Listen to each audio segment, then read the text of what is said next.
విఠ్ఠల నామస్మరణతో ఆ పాండురంగని సందర్శించుకోవటం కోసం అత్యంత వైభవంగా జరిగే సాంప్రదాయ ఆధ్యాత్మిక యాత్ర పాల్కీ యాత్ర. సుమారు 700 నుంచి 800 సంవత్సరాల పురాతనమైన ఈ యాత్రకు భక్తులు కాలినడకన పాండురంగని దర్శించుకోవటం కోసం పండరీపురం చేరుకుంటారు. అత్యంత శోభాయమానంగా ఆ విఠ్ఠల నామస్మరణతో ఈ యాత్ర జరుగుతున్న శుభతరుణంలో మనం ఆ పాండురంగని ప్రత్యేకత గురించి, విశిష్టత గురించి, విఠ్ఠల నామస్మరణ వెనక ఉన్న శాస్త్రీయత గురించి మనం ఇప్పుడు తెలుసుకుందాము. పండరీపూర్ ఒక దేవాలయం మాత్రమే కాదు, అది భాగవత సాంప్రదాయానికి మరియు భక్తి ఉద్యమానికి కేంద్ర బిందువు. ఇక్కడ ప్రవహించే చంద్రభాగా నదిలో స్నానం చేస్తే సర్వపాపాలు తొలగిపోతాయని భక్తుల విశ్వాసం. ఎటువంటి తారతమ్యాలు లేకుండా భక్తులందరూ నేరుగా ఆ భగవంతుని పాదాలను తాకి నమస్కరించవచ్చు. దీనినే చరణ్ స్పర్శ్ అని కూడా అంటారు. భక్తుడి కోసం ఆ దేవుడే దిగివచ్చాడని క్షేత్ర కథనం. ఈ క్షేత్రం ఏర్పడటానికి మూల కారణం పుండరీకుడు అనే భక్తుడు తల్లిదండ్రుల సేవలో తరిస్తున్న పుండరీకుడిని చూడడానికి శ్రీకృష్ణుడు స్వయంగా వచ్చాడు. ఆ సమయంలో పుండరీకుడు తన తల్లిదండ్రుల సేవలో నిమగ్నమై ఉన్నాడు. తన తల్లిదండ్రుల సేవలో నిమగ్నమై ఉన్న పుండరీకుడు స్వామివారిని కూర్చోమని ఒక ఇటుకను విసిరాడు. తల్లిదండ్రుల సేవలో నిమగ్నమైన ఆ భక్తుడిని చూస్తూ ఇటుకపై అలాగే నిలబడి శ్రీకృష్ణుడు చూస్తూ ఉన్నాడు. అలాగే ఇప్పటికీ భక్తులందరికీ దర్శనమిస్తూ ఉన్నాడు. కరుణాపూరితమైన కన్నులతో మందహాసంతో అభయమిచ్చే ఆ విఠలుని దర్శించుకోవటానికి దేశ విదేశాల నుంచి కూడా భక్తులు వస్తూ ఉంటారు. ఆధ్యాత్మిక అనుభూతిని, మానసిక ప్రశాంతతను పొందుతారు. ఈ పండరీపూర్ సంస్కృతిలో అత్యంత కీలకమైనది, ప్రపంచ ప్రసిద్ధి కాంచినది వారీ యాత్ర లేదా పాల్కీ యాత్ర.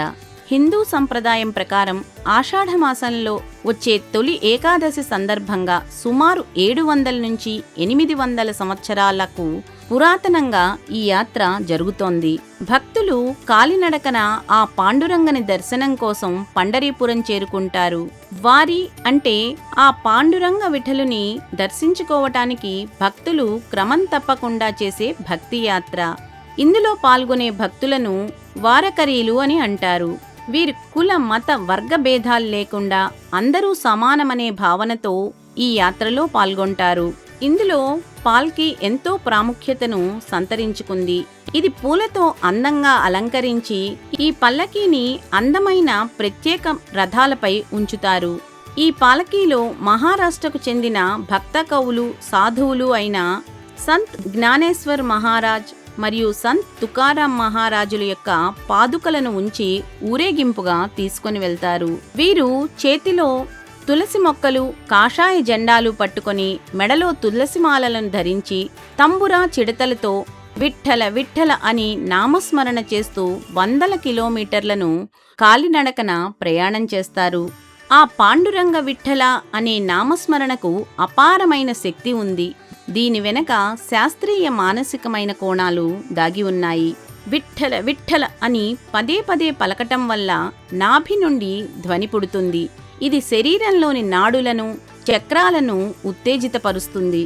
లయబద్ధంగా చేసే విఠ్ఠల నామస్మరణలో మెదడులోని ఆల్ఫా తరంగాలు పెరిగి ఇది ఒత్తిడిని, ఆందోళనను తగ్గించి మనస్సుకు అమితమైన ప్రశాంతతను ఇస్తుంది. అనేక వేల మంది భక్తులు కలిసి ఒకే శృతిలో, ఒకే లయలో నామస్మరణ చేసినప్పుడు అక్కడ ఒక శక్తివంతమైన సానుకూల శక్తి క్షేత్రం, ఒక పాజిటివ్ ఎనర్జీ ఫీల్డ్ ఏర్పడుతుంది. ఇది శారీరక రోగనిరోధక శక్తిని కూడా పెంచుతుంది. అనేక మానసిక, ఆధ్యాత్మిక పరిశోధనలు ఈ అంశాలను నిరూపించాయి. ఈ పాల్కీ యాత్రలో దారి పొడుగునా గ్రామస్తులు ఈ వారకరీలకు ఉచితంగా భోజనము, వసతి సదుపాయాలను ఏర్పాటు చేస్తారు.